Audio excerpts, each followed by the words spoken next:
buenas a todos, grumetes. Soy Pilar Martínez Mañojil y hoy en la X Marca el Lugar tengo por fin al primer médico del programa. Después de muchos meses intentando cerrar una entrevista con un profesional de la salud física, digo lo de la salud física porque, bueno, no sé si se puede decir así, pero bueno, ya tuvimos, porque de salud mental ya hablamos con María Tere Olgarre, que es psicóloga sanitaria. Pero bueno, por fin vamos a hablar de nuevo de salud y lo vamos a hacer con José Manuel Felices, médico especialista en radiología diagnóstica e intervencionista, que actualmente trabaja en el Hospital de Lorca y en el Hospital La Vega, de la región de Murcia, para los que sois de fuera. José Manuel, aparte de su trabajo en el hospital, también es profesor de la UCAM y divulgador en redes, conocido como Doctor Felices. Hoy confío en que pueda resolvernos unas cuantas dudas sobre medicina y de paso descubrirnos un poquito mejor cómo funciona nuestro sistema. Pero bueno, antes de empezar, quisiera darte las gracias de corazón, José, porque has sido muchos meses intentando cerrar con un sanitario, por tu tiempo y también pues por estar aquí y bueno, y darte la bienvenida. Así que muchísimas gracias. ¿Cómo estás?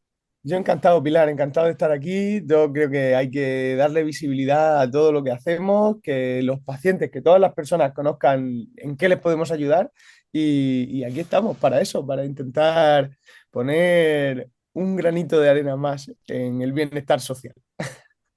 Bueno, vamos a empezar un poco por ti, ¿no? Y luego ya hacemos unas cuantas preguntas prácticas. Según he estado viendo, eres radiólogo. Pero bueno, ¿qué hace exactamente un radiólogo? Porque yo creo que las personas normales no lo tenemos muy claro. Sabemos que tiene algo que ver con los rayos X, pero bueno, yo creo que ahí se queda un poco el conocimiento general. Exacto, exacto. Y ese es uno de los principales motivos por los que estoy divulgando, ¿no? Porque se conozca qué es la radiología, qué hacemos los radiólogos y sobre todo en qué podemos ayudar los radiólogos a los pacientes, y a cualquier persona, ¿no? Incluso aunque no tenga ningún problema de salud. Porque, bueno, ningún problema de salud grave, ¿no? Pero cuando tienes un golpe, cuando tienes un dolor, pues que eso le pasa a cualquier hijo de vecino, pues ahí estamos los radiólogos también, ¿no? Entonces, la radiología, digamos que se podría dividir en dos patas, que sería la parte diagnóstica y la parte intervencionista. La parte diagnóstica es la que está más dentro de nuestra mente, que consiste en, somos el médico que recibe una prueba de imagen y la interpreta, ¿no? Dice lo que le pasa al paciente, es decir, estudiamos la imagen, vemos las características que tiene, los detalles, los cambios, y decimos, vale, pues este paciente, después del estudio de la imagen y hablándolo muchas veces también en conjunto con el médico que ha pedido esa prueba porque te ha explorado en la consulta, decimos, vea, pues tiene esto. Interpretamos esa imagen y le decimos a nuestro compañero de la consulta lo que tiene el paciente. Esa es la parte diagnóstica en la que utilizamos, pues, tanto rayos, que sería la parte de la placa normal, ¿no? La típica foto de ponte así Sí. recto y no respires, pues eso, que sería la placa simple o radiografía simple, el TAC, que es el tubo en el que te metes durante Mm. nada, durante 20 segundos, 30, que eso también usa rayo, y luego tenemos la ecografía, que pues, lo de las embarazadas, ¿no? Que lo conoce todo el mundo así, y la resonancia, que es el otro tubo en el que te metes 20 30 minutos y que hace mucho ruido, que ese no utiliza radiación tampoco, o sea, ni la ecografía ni la resonancia utilizan radiación. Entonces, esa sería la parte diagnóstica. Y luego está la parte intervencionista, que es que con todo lo que sabemos de imagen, pues claro, al final, pues sabemos mucho de anatomía de la imagen, de patología también, pero nos guiamos muy bien en el cuerpo utilizando la imagen.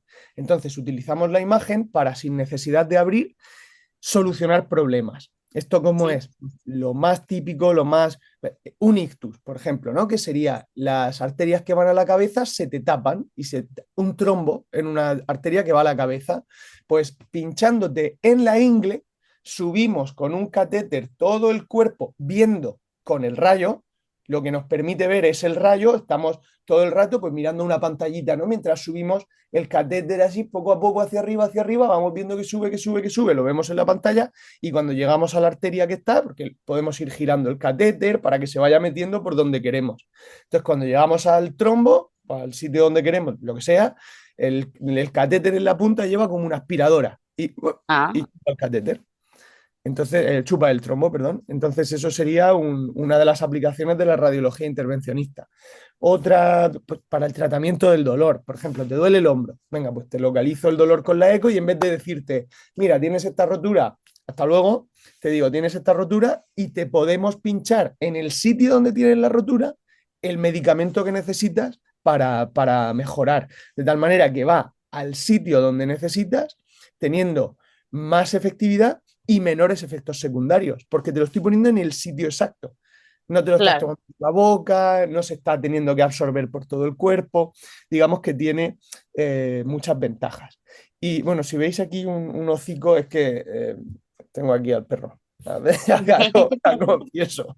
Pero eso, que eso serían las dos patas, las dos cosas que puede hacer un radiólogo: interpretar imagen y utilizar la imagen para solucionar problemas. Tú eres, o sea, tú también eres intervencionista. Todos, por lo general, bueno, sí que es verdad que nos subespecializamos y hay gente que está más subespecializada en una parte que en otra, pero todos deberíamos ser capaces de asumir las dos partes. Al final es nuestra especialidad y nuestro título nos permite hacer las dos cosas. Pero sí que nos subespecializamos y en la práctica clínica, claro, es complejo y hacemos una cosa u otra. En mi caso, yo estoy muy a caballo entre las dos porque, bueno, la parte que más me gusta de la radiología, que es la osteomuscular o musculoesquelética, que, bueno, no deja de ser los problemas del aparato locomotor, sí que está muy entre medias. Por esto que te digo, ¿no? Que te duele algo y, pues en vez de escribírtelo y mandarte a la consulta, pues intentamos solucionarlo nosotros, Claro. ¿no?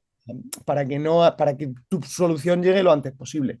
Entonces, claro, me hace tener mucho contacto con la parte de diagnóstico y mucho contacto también con pinchar. Y entonces, al final de pinchar en músculo y en hueso y tal, bueno, vas cogiendo técnica y te permite aplicar esa misma técnica pues en otras partes, ¿no? Yo también pincho mucho tiroides, hígado, pulmón. Digamos que al final, pues yo me he ido haciendo un perfil, o cada uno se va haciendo el perfil de lo que le gusta.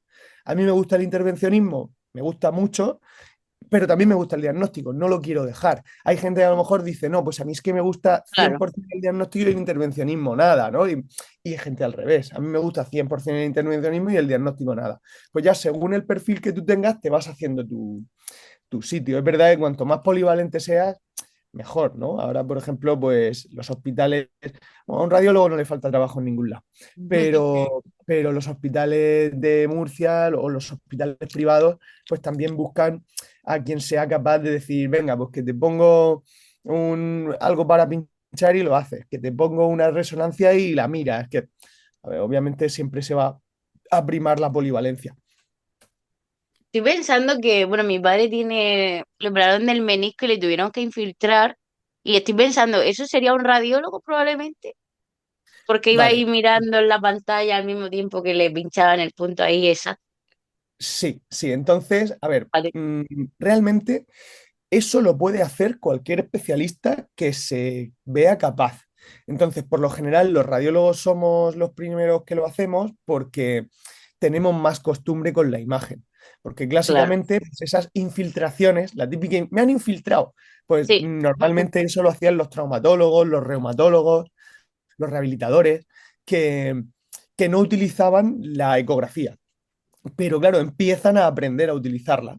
Y yo, vamos, lo veo genial. Al final es en beneficio del paciente y si un traumatólogo lo puede hacer exactamente igual que yo cuando lo veo en la consulta y tengo un diagnóstico, te lo voy a solucionar para que no estés dando vueltas, pues si el traumatólogo es capaz de solucionártelo, estupendo. O el reumatólogo, ¿sabes? Que las pruebas de imagen no son de nadie y son del paciente. Las pruebas de imagen son del beneficio del paciente y, por tanto, quien las pueda utilizar para darle un beneficio al paciente, adelante.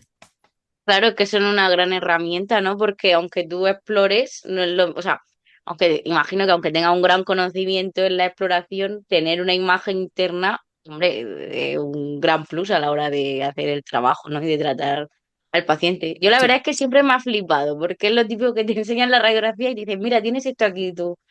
Pues tú me lo dices y me lo creo, porque yo no sé cómo puedes entender esta imagen, porque es una locura. sí, Pero es bueno, verdad. está bien. A mí me dicen eso muchas veces. Sobre todo, el perfil de persona que te lo suele decir es una mujer entre 40 50 años que estás haciéndole la ecografía, mira la imagen y te dice, yo no sé cómo ves ahí nada. Tú dices, pues bueno, con tiempo, ¿no? Pero sí, sí, lo dicen con cierta frecuencia. Claro, es Sí, lo típico, ¿no? Claro, va a hacerte una ecografía y dices, mira, esto es tu ovario, esto es no sé qué, y tú, eso, vale, está bien, está bien. eso, eso. Sí.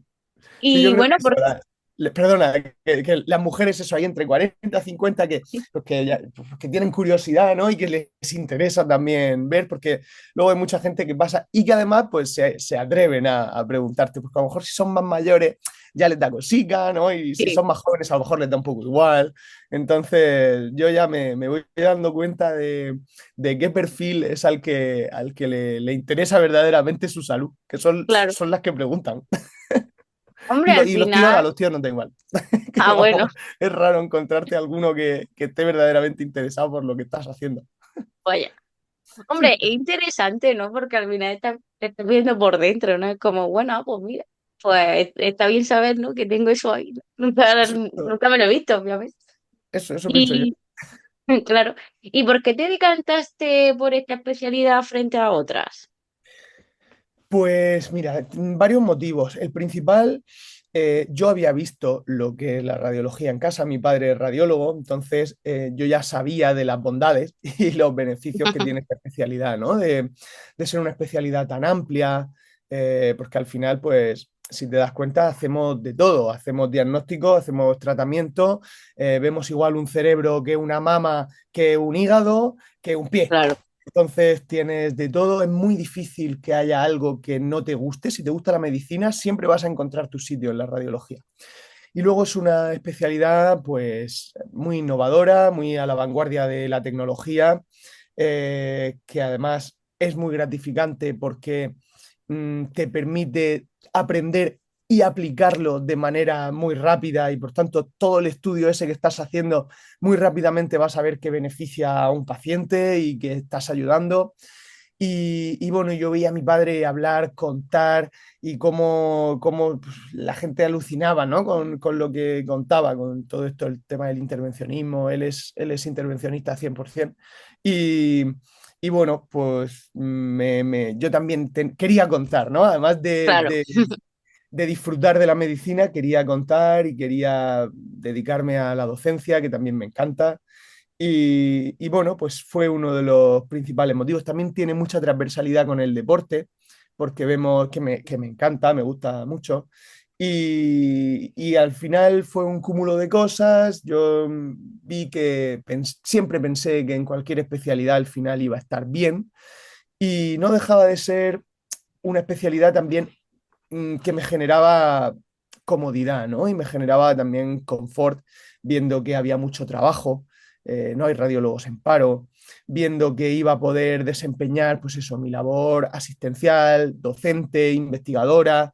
Dije, joder, lo tiene todo, también tengo el camino previo de mi padre, eso te da seguridad y para adelante. Tomé esa decisión y a día de hoy es una muy buena decisión.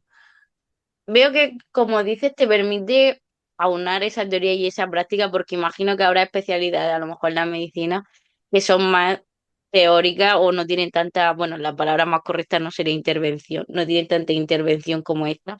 Como tú dices, está un poco a caballo entre ambas cosas, ¿no? Un poco entre la teoría y la práctica y el poder aplicarlo.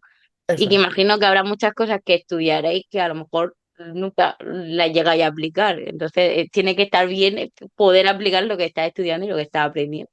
Ujú. Así es, así es. Yo lo veo muy parecido. Hay especialidades que son mucho más teóricas y que, bueno, que, hombre, obviamente hace falta, ¿no? Claro. Y da pie todas esas especialidades teóricas y toda esa investigación que se da, que a lo mejor quizá no lo aplican tanto, pero toda esa investigación que hacen da pie a que otras especialidades puedan aplicarlo, ¿no? Y son el sustento de todas las demás. Así que obviamente aquí todo el mundo tiene un papel importante y somos un equipo en conjunto. Pero sí, la radiología además, pues eso, tienes esa versatilidad de que en un momento determinado, esto ya lo he visto también con los años, ¿no? En Claro. un momento determinado puedes incluso decir, mira, que me he cansado de ir al hospital, que tengo 60 años, que quiero quedarme en mi casa.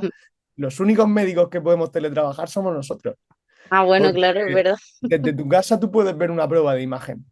Entonces, si tú quieres teletrabajar al 100%, puedes. Que obviamente no es lo ideal, sobre todo cuando eres joven, que necesitas estar ahí en el ajo, ¿no? Y en el hospital. en el Pero, campo de batalla. sí, sí, total. Pero, claro, bueno, yo puedo entender que tengo 62 años y estoy cansado ya de ir al hospital, yo esto y no quiero perder ingresos, ¿no? No quiero, pues oye, puedes trabajar desde casa y seguir. Y quien dice desde casa dice que te mudas a, yo qué sé, a Filipinas. Ahora, y ahora voy a aquí, de Filipinas voy a ver resonancia. Sí, sí, eso es una ventaja también importante. Eso está ahora muy de moda, lo de teletrabajar de viaje. Que, Sí, a ver, hay el trabajos que nómada lo digital. permite, claro, te vas por ahí de viaje, estás ahí, yo qué sé, viendo la playa o en la selva y estás ahí teletrabajando. Exacto, En- exacto. Te compras una caravana y ya, ya. Claro. Sí, Entiendo que la radiología es una especialidad bastante demandada dentro de la medicina. sí, sí, cada vez más. Ahora mismo, para que te hagas una idea, para coger plaza de radiología en La Risaca, que, bueno, para quien sea de fuera, La Risaca es el hospital de referencia de la región de Murcia, el más grande. Tienes que estar entre los 1000 primeros del MIR. ¿Eso qué significa? Que nos presentamos más o menos unas 18.000 personas todos los años, pues Madre tienes mía. que ser del 90% de los mejores. O sea, tendrías que tener, si lo aplicamos, si hacemos como una extrapolación a un examen, tendrías que sacar un 9 en el MIR. No es exactamente así, pero es una manera, ¿no?, de equipararlo para hacerlo entendible para toda la población. Tendrías que sacar como un 9 para poder coger radiología en el hospital de referencia de Murcia. A lo mejor si quieres un hospital más pequeñito, pues un 8,5, pero no puedes bajar del 8 en el MIR, digamos, para poder coger radiología. Que mi prima hizo el MIR hace poco y decía por ejemplo, que todo el mundo quería ser dermatólogo. Entonces digo, no sé si la radiología está al nivel de la dermatología también. No, derma, digamos que es ahora mismo lo top. Yo creo que para coger derma tienes que sacar mínimo un 9, pero la cosa es que con un nueve para coger radiología, coges en un hospital grande y en un hospital de una ciudad, pues eso, como Murcia, como Valencia, Granada. Y a lo mejor dermatología, para coger en estas ciudades, tienes que sacar casi un 10, tienes que sacar un 9,5, ¿no? Un 9 muy alto. Si sacas un 9 puedes coger dermatología, pero a lo mejor pues coges en Baleares, en Canarias, en Melilla, ¿sabes? Una plaza que, bueno, va a estar muy bien igualmente, pero probablemente te lleve a desplazarte de tu casa Claro, o estar en la península pues, no, con las condiciones que tiene también salir, o a lo mejor te toca, no sé, un pueblo más pequeño, igual en Reus, por ejemplo, que es de las últimas que se suele acabar en Cataluña. Claro, la gente ahí, pues en Cataluña, los que son de allí intentan coger siempre pues Barcelona, Tarragona, los sitios de referencia y claro.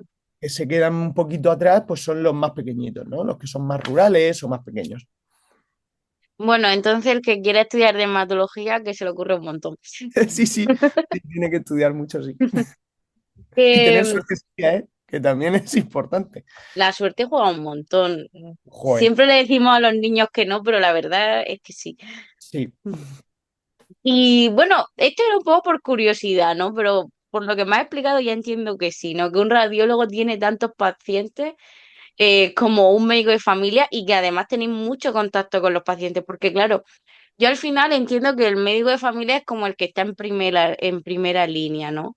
Pero sí. bueno, luego en el hospital también hay médicos que tenéis muchísimo contacto con los pacientes, porque como estamos hablando, hay otros médicos que a lo mejor no tanto, ¿no? Pero vosotros sí tenéis muchísimo trato con los pacientes. Sí, bueno, ahí también hay que hacer una diferenciación, porque bueno, los médicos de familia son los que más, y de hecho ellos tienen pacientes muchísimos, muchísimos. La verdad que demasiado. Mi mujer es médico de familia y la presión asistencial que tienen es enorme. Sí, Pero ayer mismo estuve en una mesa redonda con médicos de familia y a pesar de esa carga asistencial y esa presión que tienen una actitud tan buena, una manera de integrarlo en su vida y en su práctica clínica, de saber conectar, contactar, de crear también comunidad, de hacer medicina de familia, que es espectacular. Es admirable y creo que tienen probablemente el trabajo más bonito, por bonito de humanidad y de cercanía. Mm, Yo creo que son los número uno en la medicina, sin lugar a dudas.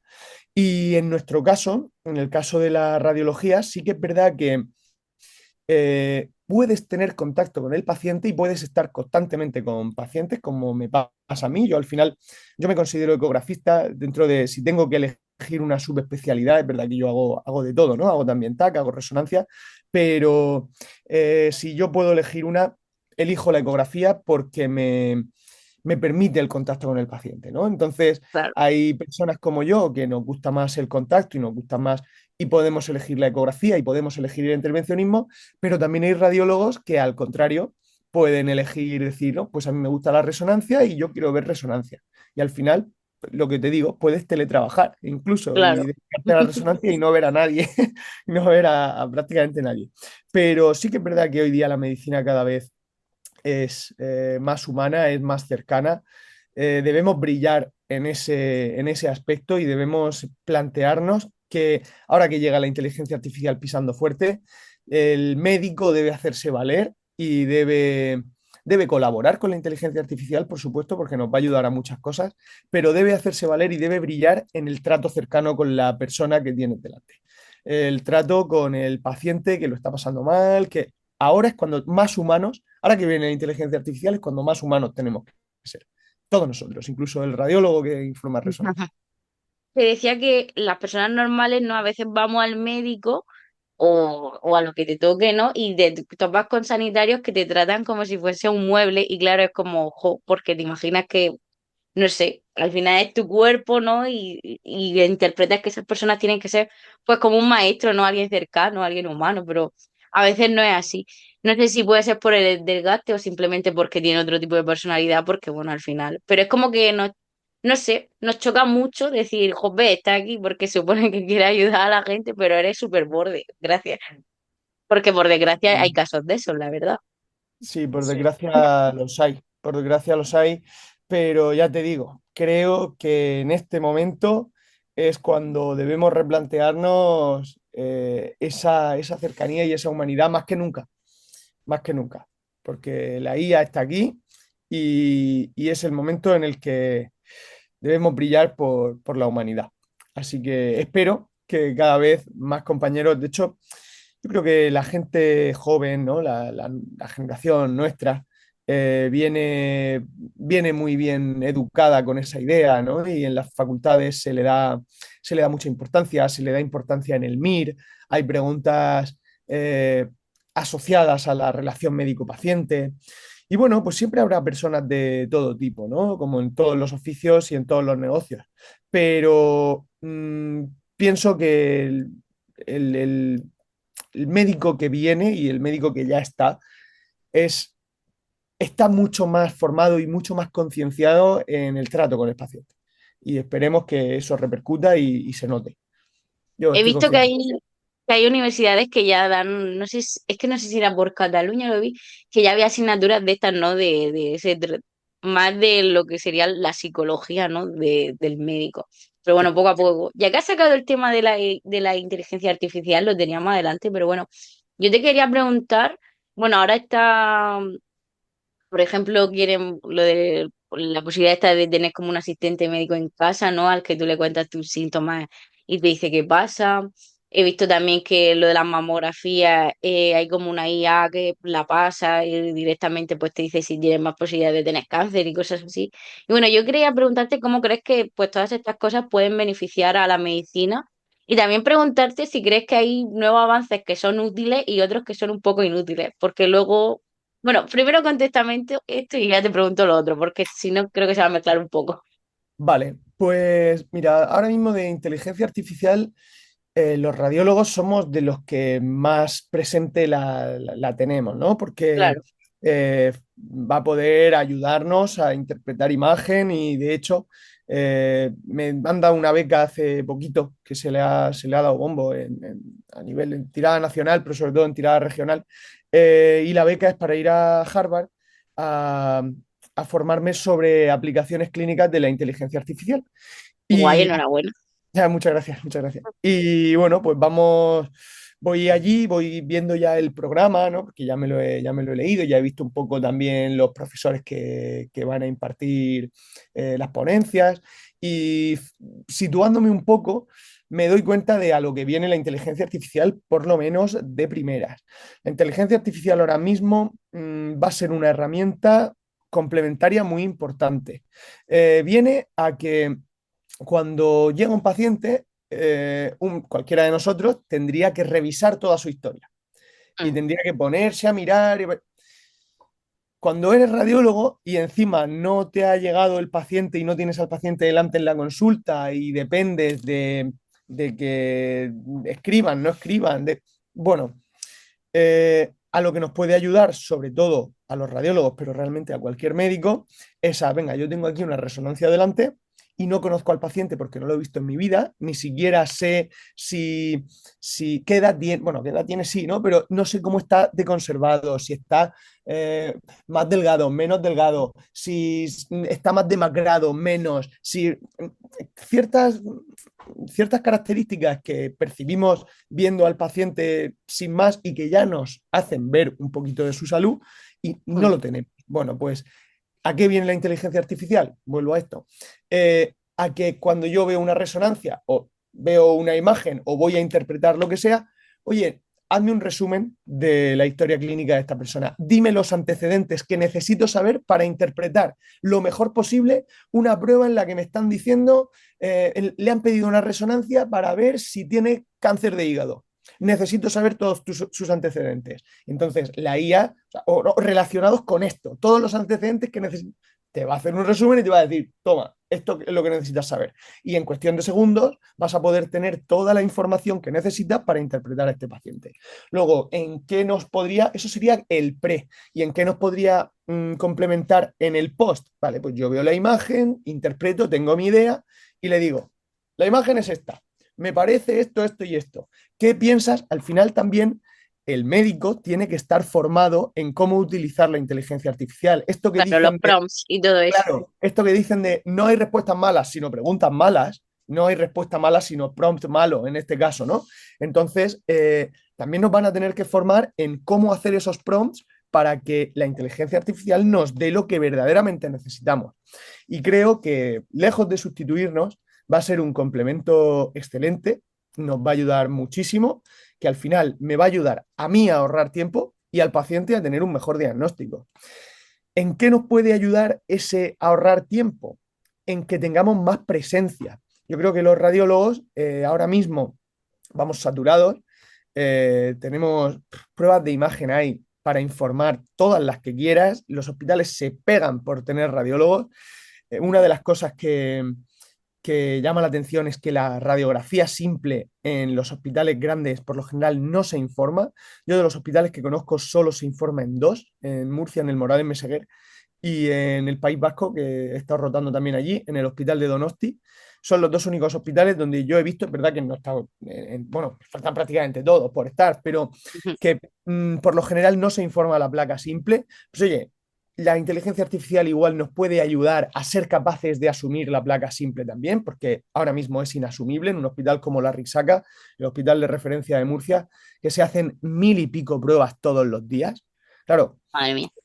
no, es imposible informarlo todo. Entonces, nos puede ayudar a esto y nos puede ayudar a tener presencia en las consultas en las que se te comunica el resultado. Esa consulta de voy a que me den los resultados. Vale, a lo mejor vas, venga, al traumatólogo.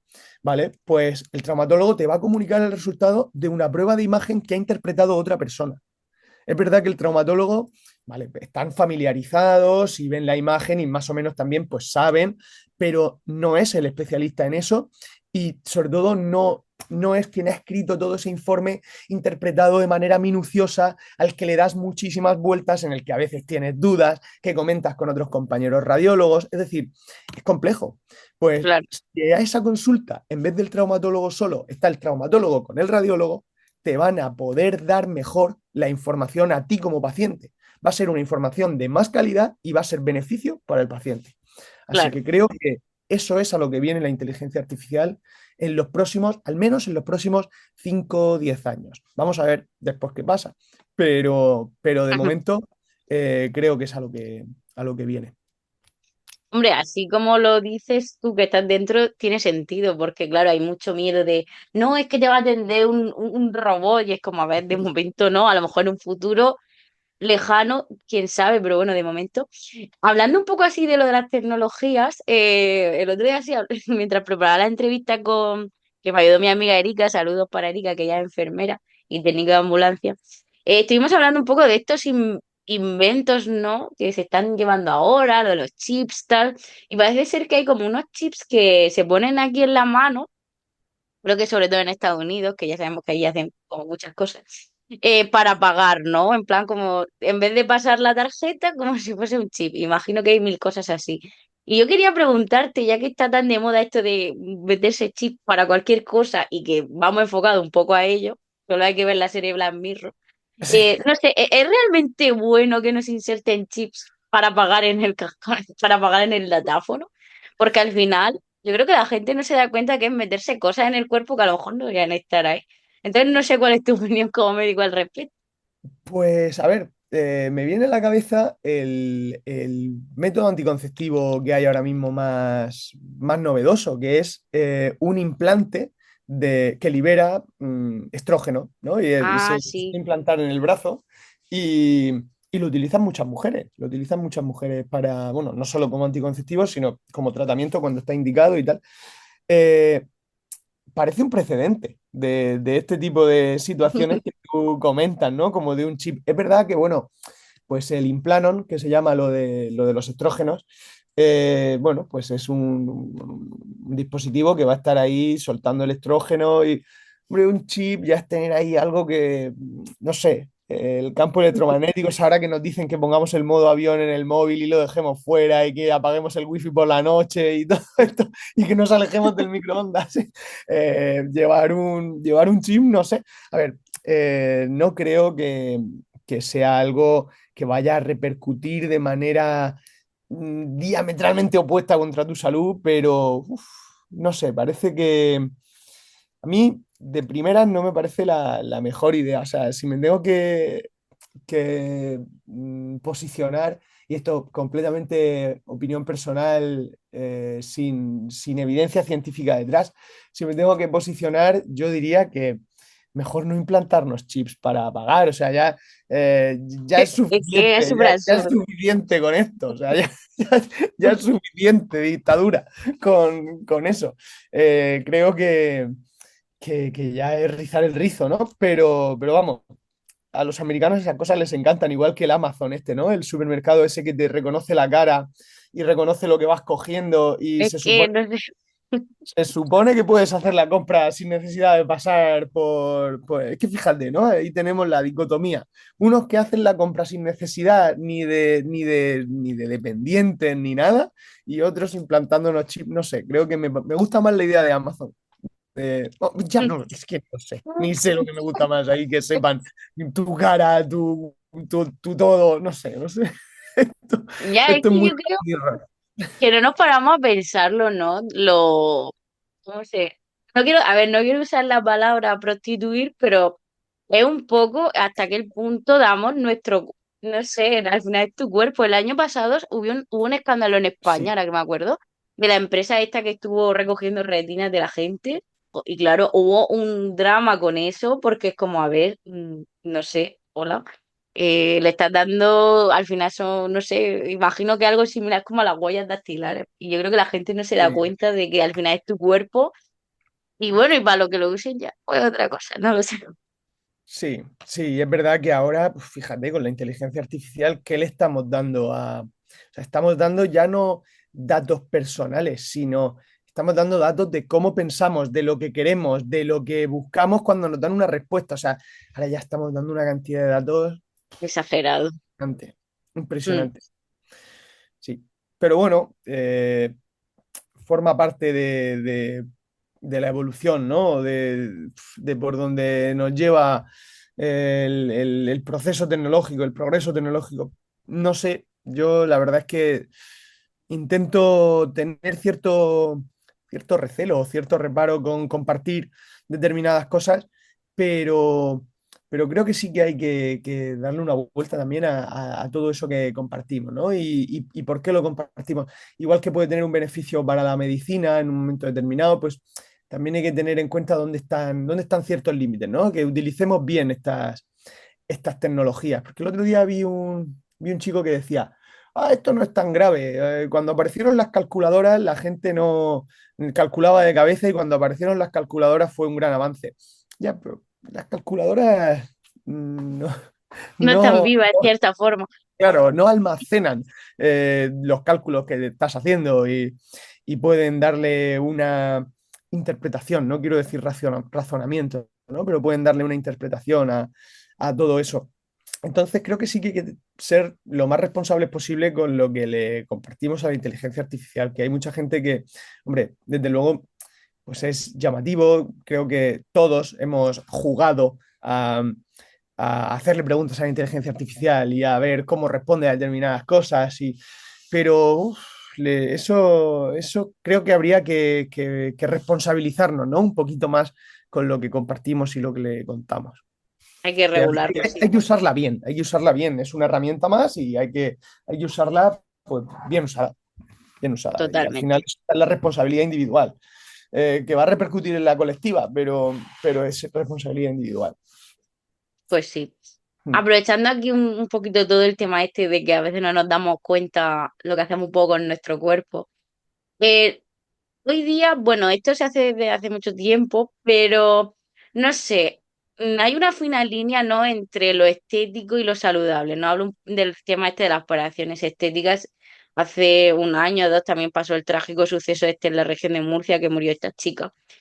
Sí. Y no sé, porque yo me lo pregunto en plan, ¿son tan seguras como creemos? Quiero decir, ¿hasta qué punto pasamos de o sea, o sea, ¿en qué punto está la raya de decir, vale, esto es estético y saludable, pero realmente es tan bueno, se corre cierto peligro? Hoy día que además es súper fácil pincharse cualquier cosa, porque ya antes creo que era un poco más difícil, pero ahora en muchos centros te puedes pinchar cualquier, yo qué sé, si te quieres poner un poco más de labio, lo que sea. No sé, Sí. Pues mira, si contesto con franca sinceridad, tengo que mirar debajo del coche todos los días. No, no, pero eh, yo la verdad es que no. mm, a mí no me gusta bueno, ya no la intervención en sí, que no creo que sea peligrosa. No, no pienso que haya un peligro asociado a un peligro real importante asociado a determinados tipos de operaciones estéticas. Es verdad que depende, ¿no?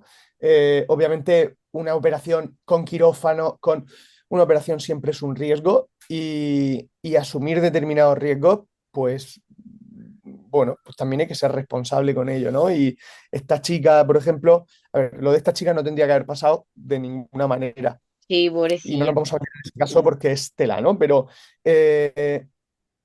meterte en un quirófano siempre es un riesgo y no es que te vayas a morir, pero siempre puedes tener complicaciones después de un quirófano, porque se puede generar necrosis del tracto de entrada, se puede generar una infección, se puede generar y se puede complicar y te puede matar.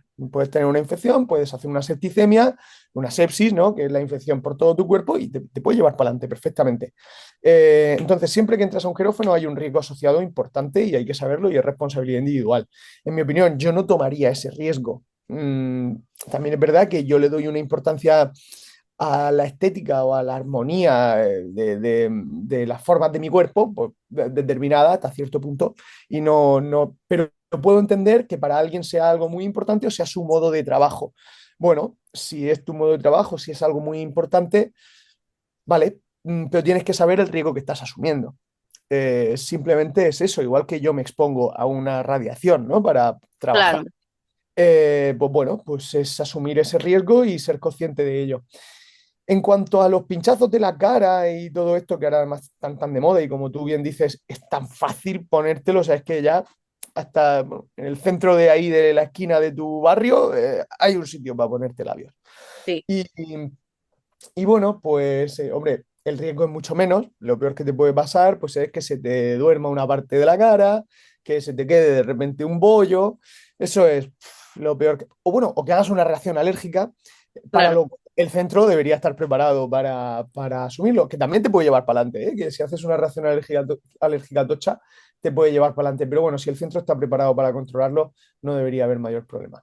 En cualquier caso, creo que el problema ya no es tanto el riesgo que asumimos para nuestra salud física inmediata. Tú a mí me has hecho esa diferenciación entre la salud física y la salud mental, sino el riesgo que está siendo esto para nuestra salud mental. O sea, nos está llevando fritos a nosotros, que por lo general pues somos quien se lo plantea tiene ya pues una madurez, porque ya tiene también un dinero, ¿no? Y puede pensar en hacer eso, tiene una solvencia económica, es decir, estamos hablando de gente en torno a los 30, ¿no? Cuando empiezas a... Si nos lleva fritos a personas en madurez económica, que tenemos la cabeza en nuestro sitio y nuestro sueldo entrando todos los meses, pues, ¿qué no le va a hacer eso a nuestros hijos, a los adolescentes? totalmente. Es que esa salud mental creo que sí que nos está friendo, pero bien. Ahí las redes sociales también tienen mucha culpa, las redes sociales se pueden utilizar bien, se pueden utilizar mal. Hombre, no te voy a decir que nosotros seamos el adalid de las redes sociales, pero sí que es verdad que intentamos limpiarle y blanquear la cara, ¿no? De esas redes sociales que se pueden utilizar bien para divulgar, para compartir salud. Pero es verdad que lo que más triunfa, lo que más se ve, sobre todo en redes sociales como TikTok, es el baile, este último tren que ha salido de complexión media. Es que de verdad, me parece No lo he eso. visto. Bueno, Qué pues no lo horror. veas. Mejor no Mejor verlo. que no. Mejor no verlo. Mejor no verlo. Claro, es que Eh, al eh, final mucha gente que acaba haciendo eso es realmente porque tiene unos complejos y a lo claro, mejor en vez de de ir a pincharte o operarte, necesitas ir a un psicólogo, a un psicólogo y hacer terapia, pero claro, lo otro es sí. más fácil, es más rápido. El psicólogo al final es un tiempo y no es la misma exposición, ¿no? Que al final indagar Y, ahí en las cosas que te pasan dentro de tu mente es mucho más desagradable y más complejo que ir y que te pongan un pinchazo. y Pero se es lo que tú liga dices, está más. teniendo... Claro, se liga más en la discoteca diciendo, bueno, o poniéndote labios que diciéndole a la persona que te has encontrado, pues mira, en terapia he llegado a esta conclusión, ¿sabes? Porque Claro, dices, bueno, pues hasta luego, ¿no? Bueno, no, no debería ser así, pero por desgracia, pues, pues es así. Y de hecho, todo esto en redes sociales al final desvirtúa el mensaje que nosotros queremos transmitir en muchas ocasiones, ¿no? El mensaje del sanitario que está intentando promover la prevención y, oye, cuídate, hábitos de vida saludable, intenta mantenerte lo mejor posible físicamente, permítete bueno, ciertas concesiones en la dieta, pero cuídate, mantén un 80% del tiempo una buena alimentación, haz ejercicio todos los días. Todo eso se desvirtúa cuando aparece toda esa otra corriente pues bueno, estético, no sabría cómo llamarla, o sí, se del el desvirtúa estándar de mucho. belleza, que lo que pasa es que antes lo veíamos Sí, solo en la televisión o en las revistas, pero es que hoy está en todas partes. De exacto. hecho, Sí, es verdad. otra pregunta que te quería hacer, que al final tiene mucha relación con esto, ¿no? Es la moda está enfermiza, por ejemplo, lo de los Ozempic, ¿no? La gente, que la gente no lo sepa, hay mucha gente que está comprando el medicamento que usan los diabéticos, ahora si no, el doctor Feliz es que me corrija, y se Sí. están pinchando con eso porque les hace adelgazar, que bueno, primero supone un riesgo para la salud de esas personas y también para las personas que son diabéticas que llegan a la farmacia y no tienen su medicina porque la ha comprado otra persona para pinchársela. Es que es muy fuerte. Sí, sí, en este tipo de fármacos hay cierta polémica con los que están indicados para pacientes diabéticos y que lo necesitan, que hay un desabastecimiento, porque claro, se está utilizando con fines estéticos. De hecho, bueno, la crítica última, no sé si fue, creo que fue en los Grammy o hace poco, ¿no? Que la chica que lo presentó dijo, esto deberían ser los Ozempic Games o algo así, dijo, en Estados Joder, Unidos, ¿no? sí, No me acuerdo bien, no sé ponerle el nombre, pero bueno, la chica que lo presentaba o una de las premiadas, creo que cuando subió y dijo, no sé si fue incluso, no, los Oscars, no, sí, o pudo ser los Oscars, no sé, en alguna gala de estas americanas sí, ahí de máximo renombre, Y, y la chica decía esto, decía que los Ozempic Games y que era algo pues con lo que había que dejar atrás, ¿no? Porque al final no solo está perjudicando al paciente, que bueno, eso al final es lo más importante, ¿no? Que está perjudicando a la persona que lo necesita, sino que está perjudicando a la sociedad. Está perjudicando a la sociedad que también encuentra una manera fácil y sin esfuerzo de, de, de- de lograr algo que no debería ser, no digo que no debería ser fácil y sin esfuerzo, sino que debería ser fruto de unos buenos hábitos de vida. O sea, yo no Claro, creo que haya que estar delgado por la estética.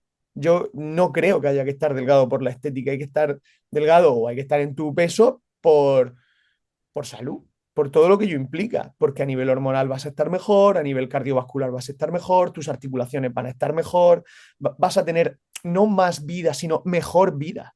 Entonces, no creo que sea un fin, sino un medio. O sea, exacto. estar bien y estar en tu peso no es un fin, es un medio.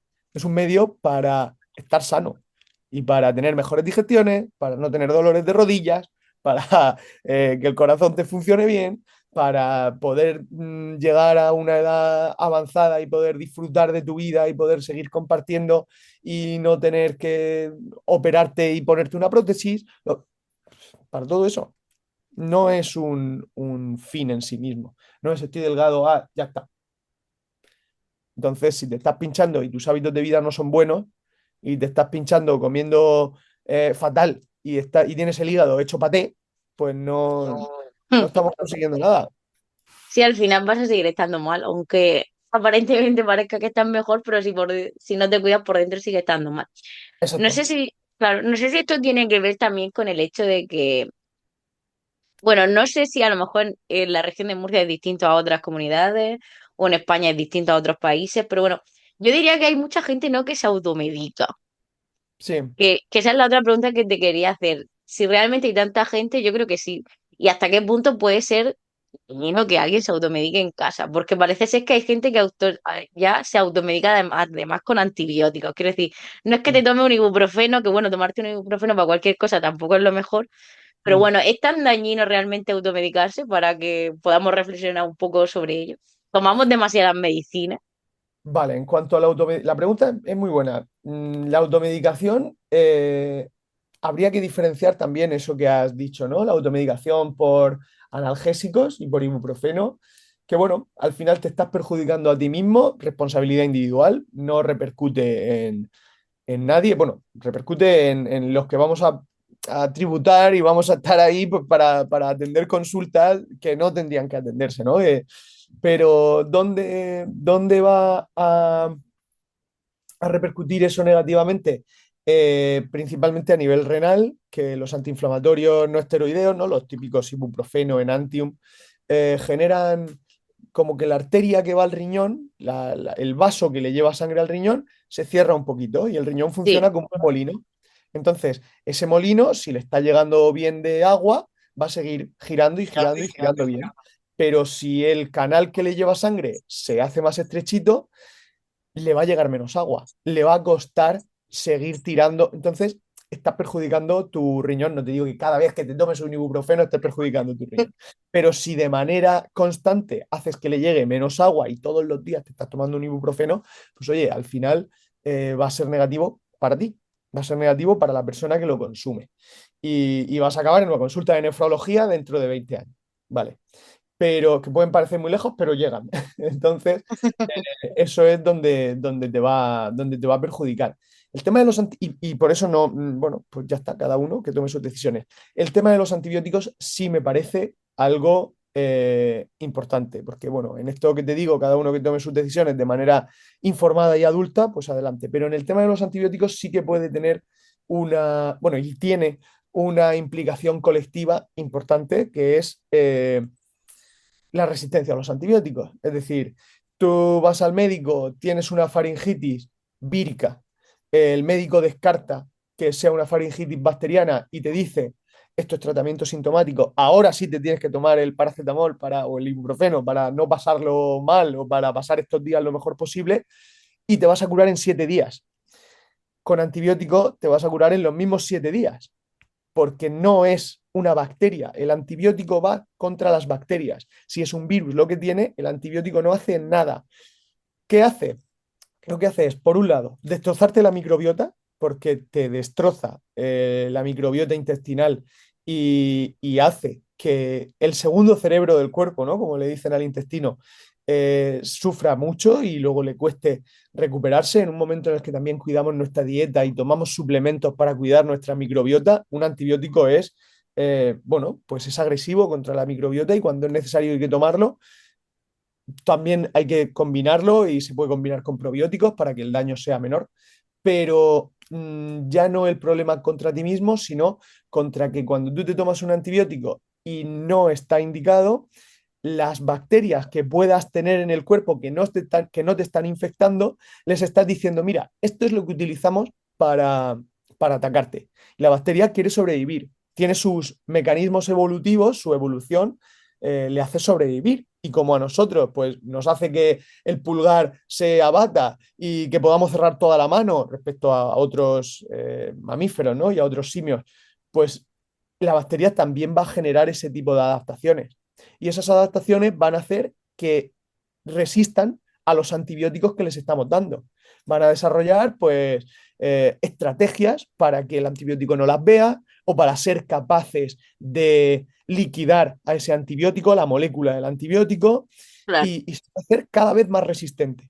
Y esa resistencia a lo que nos puede llevar es a más muertes. A que cuando desde 1919 que se descubrió la penicilina, hemos disminuido muchísimo la mortalidad por causas de infección, se calcula que a partir de 2050 va a pasar lo contrario.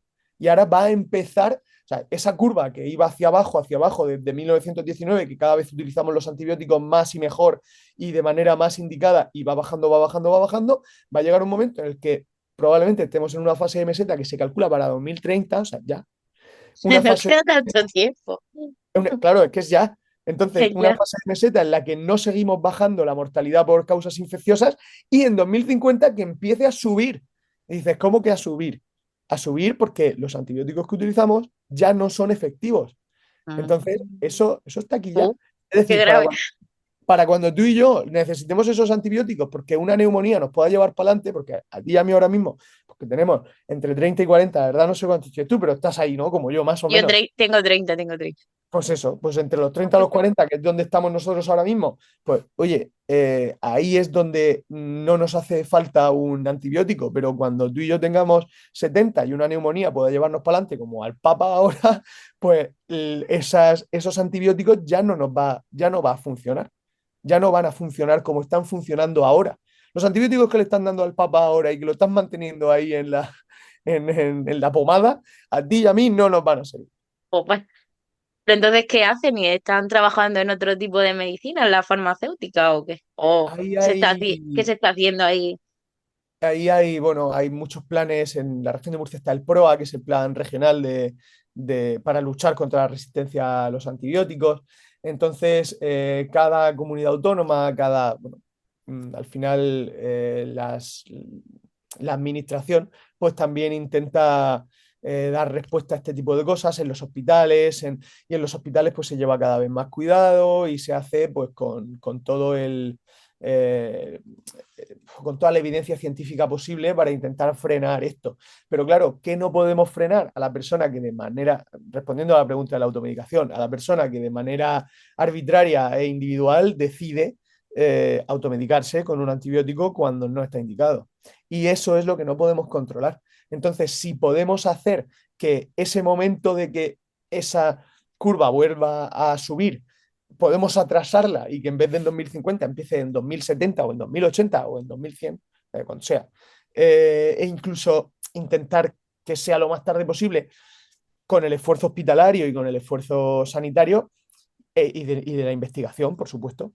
Eh, si las personas de manera individual y sobre todo a lo largo de todo el mundo, porque no es solo en España, ¿no? Yo creo que en España Claro.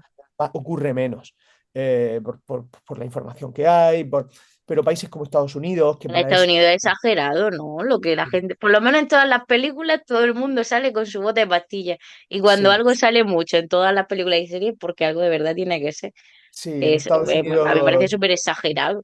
Sí, en Estados Unidos es también el redneck, a ver quién lo mete en su sitio, ¿no? En ese tipo de situaciones bueno, pues que mucha gente tomándose la justicia por su mano y los antibióticos por su mano. Claro, Y pues creo luego no que puedes ir al médico, te cuesta un montón. Eso sí, también imagino que tiene mucho que ver. No sé si sí, crees que este abuso de automedicarse, hacer estas cosas, ¿no? Que hace la gente por estética, también ir mucho a urgencias, que creo que uno de los grandes problemas que tenemos también. No sé si todo eso tiene relación con el hecho de que a lo mejor hay una baja educación sanitaria. Quiero decir, nadie no, o sea, al final la educación sanitaria que recibe es por cuando va al médico, porque tampoco es que en el cole ni, bueno, sí que ahora a lo mejor se hacen más charlas, ¿no? Pues de prevención, pero no sé, yo creo que a lo mejor, ¿tú crees que tenemos un bajo nivel de cultura sanitaria? sí, creo que podría ser mejor. De hecho, por eso triunfan tanto los canales de divulgación sanitaria en redes sociales, Claro, porque no son cosas que nos han contado en el colegio. Entonces, creo que si tuviésemos más presencia en los colegios, triunfaría, porque es un tipo de contenido, un tipo de información, de cultura que interesa porque nos repercute de manera directa a todos nosotros, a todos. Entonces creo que funcionaría muy bien y creo que por suerte cada vez está más presente en los colegios. Uno de los avances principales que está viendo es que ya en todos los colegios enseñan a los críos a hacer RCP, a reconocer los síntomas de un ictus, algo que a ti oye, y a qué bien. mí, a nuestra generación, ni de lejos nos Yo han no sé hacer enseñado. un RCP. Claro, claro, es Vamos. que ni se contemplaba, ¿no? Antes de nosotros que hicimos la primaria en 2000, ¿no? En los años de 2000 a 2010, más o menos. eh, bueno, y un poquito antes, ¿no? Pero 90, 2000, ahí, a los niños que hemos hecho la primaria, la secundaria en esos años, nada, nada de nada. Ahora, pues sí, a los niños a partir de 2015, más o menos, es cuando empieza a enseñarse la RCP de manera más generalizada. Hombre, siempre ha habido algún colegio que previamente lo ha introducido, pero ahora también que está muy de moda todas esas nuevas tecnologías o todas esas nuevas corrientes educativas, ¿no? Que sí, que bueno, hay un montón, ¿no? Pero los colegios Montessori, Sí, todo esto así, estas nuevas, bueno, nuevas o no tan nuevas, pero que ahora suenan más estas nuevas estrategias educativas que yo creo que, bueno, que pueden tener cabida y que pueden estar bien, pero lo que creo que tiene que tener cabida y que tiene que ser algo excelente y puede ser que lo diga sesgado porque es mi nicho, pero creo que la sanidad tiene que tener mucha más presencia en los colegios, ¿no? Y tiene que haber pues más clases relacionadas con la salud, con la prevención y la promoción de la salud. O sea, yo no digo que un niño tenga que saber lo que es una colecistitis. O sea, no tiene ningún sentido que un niño sepa lo que es una colecistitis,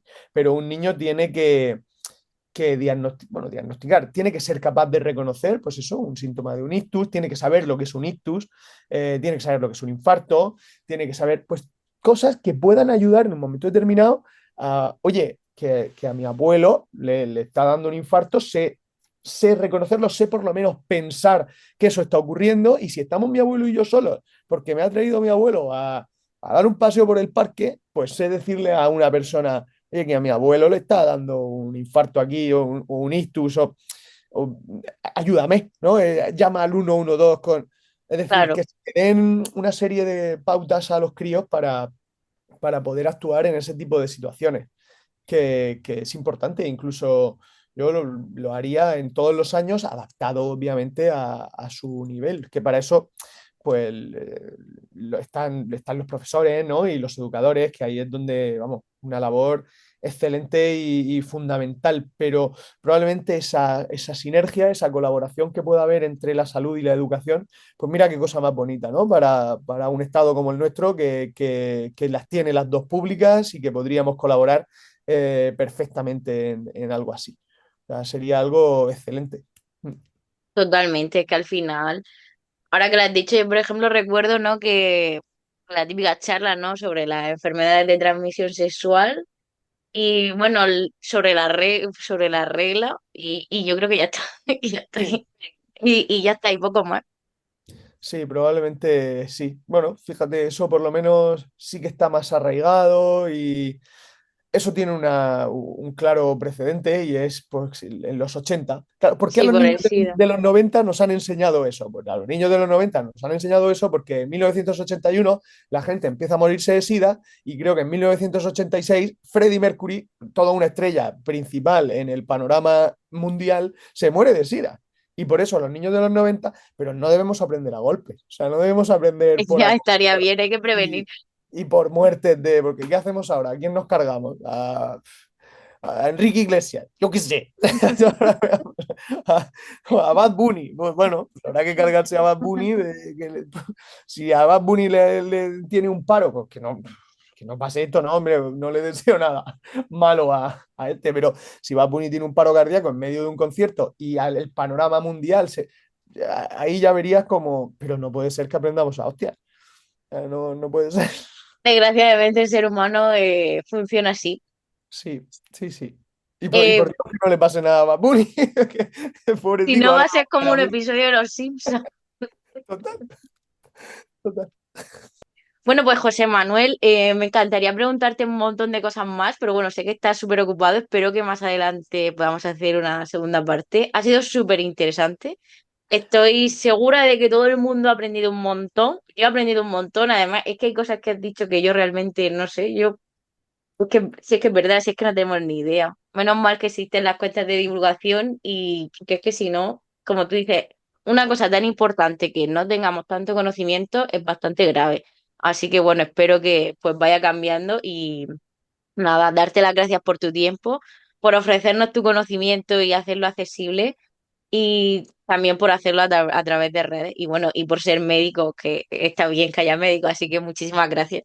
Pues muchísimas gracias a ti, Pilar, porque he disfrutado mucho este rato. Bueno, fíjate, ya he participado en muchos podcasts y muchos de ellos pues van más enfocados pues a, sí, a hablar de mi especialidad, pero toda esta otra parte sociosanitaria de cómo has enfocado la entrevista me ha encantado y lo he disfrutado muchísimo porque además para mí también ha sido algo diferente, ¿no? Y fuera de lo que hablo habitualmente y eso me ha hecho disfrutar mucho más. Así que me ha parecido una selección de preguntas excelente y te lo agradezco un montón. Me lo paso muy bien.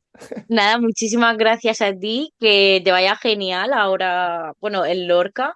Y bueno, y espero que más adelante pues podamos hacer una segunda parte y seguir viendo los entresijos al final de nuestro cuerpo. Así que Muy nada, bien. muchísimas gracias. Yo encantado, Pilar. Muchísimas gracias a ti también por tu tiempo. Os recuerdo además, antes de terminar, que podéis escuchar el podcast tanto en Spotify, en iVoox, en YouTube, en Pocket Cast, en Amazon Music y en Apple Podcast y que además, si queréis, podéis colaborar con él a través de Coffee, porque la idea es que el podcast siga creciendo y las entrevistas puedan ser en vídeo e incluso en directo. Allí a través de Coffee podéis regalarme un café o dos, si os apetece. Y bueno, también podéis seguirlo, por supuesto, en Instagram, en TikTok ahora también, en Facebook y bueno, en X sigue por ahí, pero bueno, y también podéis buscarme en LinkedIn si os apetece o si queréis hacerme alguna sugerencia. Y nada, muchísimas gracias a todos por escuchar el podcast y por supuesto por todo el apoyo. Nos vemos, grumetes.